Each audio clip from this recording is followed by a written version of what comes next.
केपी ओलीको लिखित सिफारिसको आधारमा राष्ट्रपतिले सुशीला कार्कीलाई अन्तरिम सरकारको प्रधानमन्त्री नियुक्ति गर्नु भएको हो।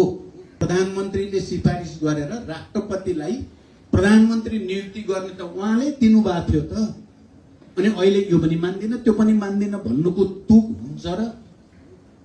अब यो सरकार हाउमा भन्न मिल्छ त? त्यसकारण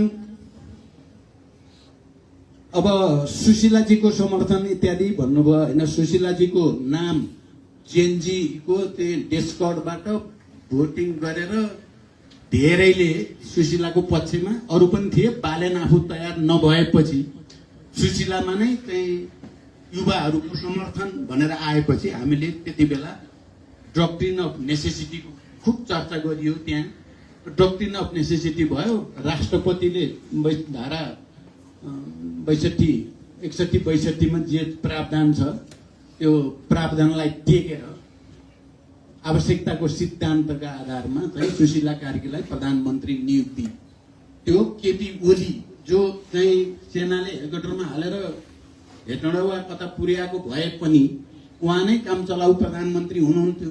त्यो प्रधानमन्त्रीको सिफारिस चाहिन्थ्यो।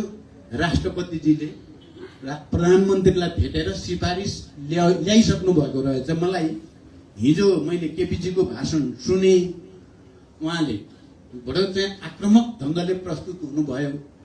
तर हामीलाई त्यति बेला जे कागज देखाइयो, प्रधानमन्त्रीले सिफारिस गरेर राष्ट्रपतिलाई प्रधानमन्त्री नियुक्ति गर्ने त उहाँले दिनुभएको थियो त। अनि अहिले यो पनि मान्दिन त्यो पनि मान्दिन भन्नुको तुक हुन्छ र? राजनीतिमा चाहिँ न्यूनतम रूपले पनि नैतिकता के हो भने प्रधानमन्त्री त्यति बेला केपी ओली नै हुनुहुन्थ्यो। केपी ओलीको लिखित सिफारिसको आधारमा राष्ट्रपतिले सुशीला कार्कीलाई अन्तरिम सरकारको प्रधानमन्त्री नियुक्ति गर्नु भएको हो।